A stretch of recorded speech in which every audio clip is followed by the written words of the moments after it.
Well, Japan remains one of the biggest investors in Indonesia on accumulated basis.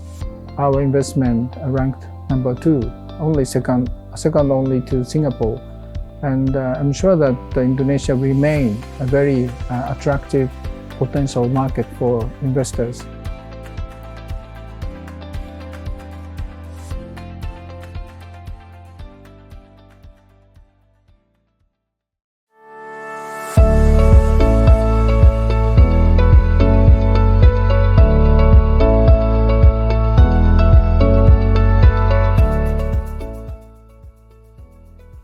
Well, I think so.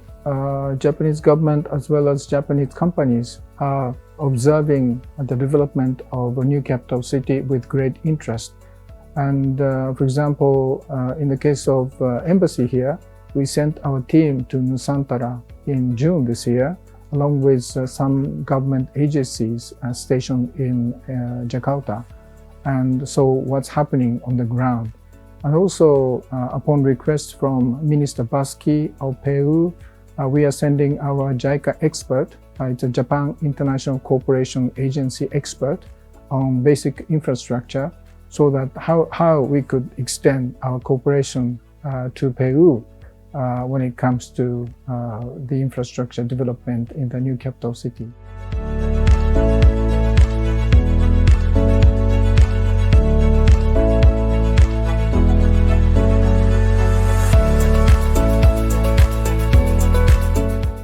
Well, it's really up to how Indonesian government is going to design the new capital city. But recently, one Japanese company called Sumitomo Corporation had a partnership with Indonesian local partner to build a hydroelectric power plant in North Kalimantan, and it can supply a good electricity to Nusantara. So step by step, things are moving forward, I think.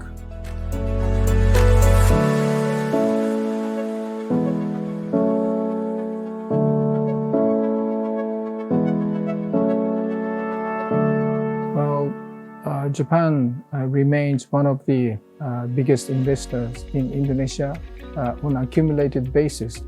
Our investment ranked number 2, second only to Singapore. And I'm sure that Indonesia remains a very attractive potential market for investors. One important area is energy sector.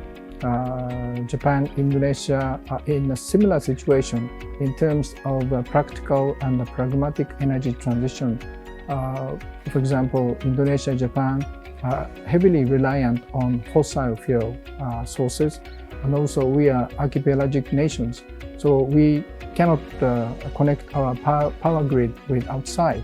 So we have to be self-sufficient in terms of electricity supply. And under that circumstances, for example, how best we can utilize the existing coal power station to make it more efficient and hopefully to make it carbon neutral is one big challenge for us.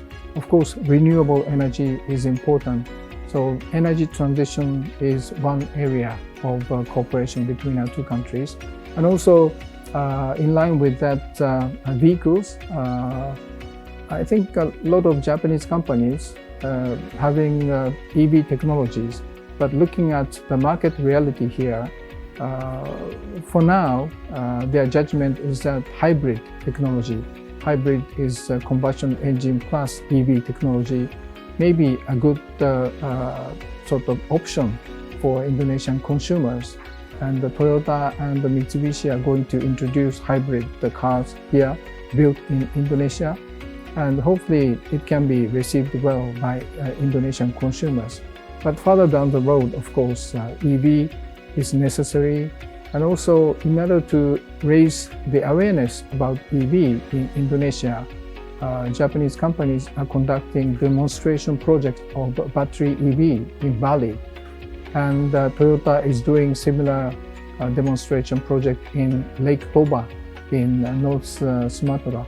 So all in all, I think Japanese companies are making their best efforts to make Indonesia an EV hub in the region.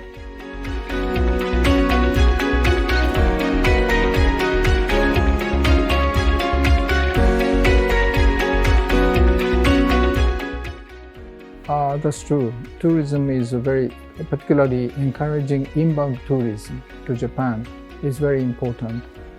Before COVID, in the year 2019, we had 32 million inbound tourists, including 400,000 Indonesian tourists. And they made great contribution to the Japanese economy.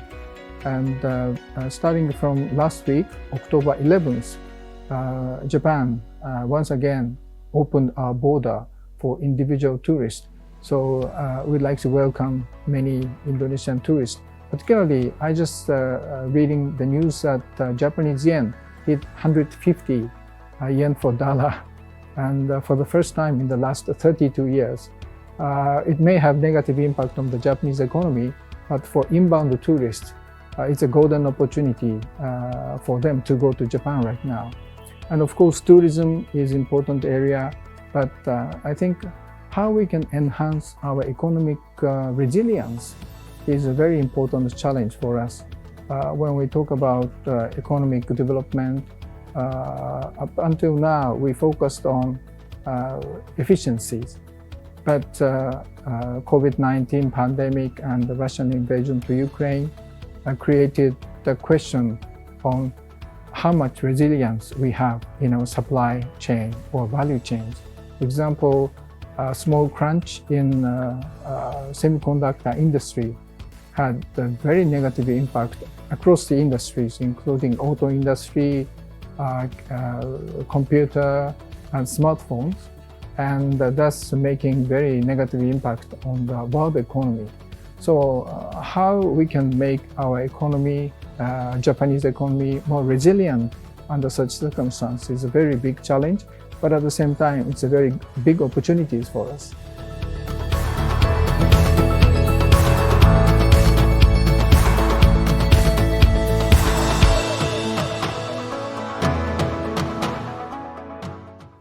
For example, many Japanese companies divesting from risky countries and reinvest in Japan or reinvest in ASEAN countries where we can have safer and secure investment environment. For example, a lot of companies, not only Japanese, are divesting from Russia or Myanmar, and some of them are coming back to Japan. So in order to facilitate that movement, the Japanese government can help to private sectors to move from one place to another. So I think, again, step by step, we make efforts so that we can revitalize the Japanese economy.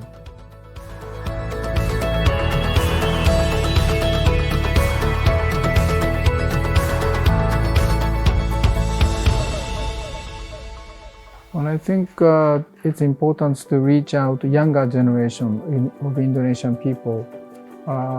And last weekend, we had Jakarta Japan Matsuri. It's a Japan festival in Jakarta. And for the last 2 years, because of the COVID, we are not able to have Jakarta Japan Festival. But it was such a big success. And in 3 days, we attracted 90,000 Jakartans to Jakarta Japan Matsuri. And it's a hybrid format, face-to-face sort of entertainment plus online event. So I think what is important now is to reach out to younger people in Indonesia by promoting the image of Japan, Japanese culture, through face-to-face meeting as well as through online. That's one important area.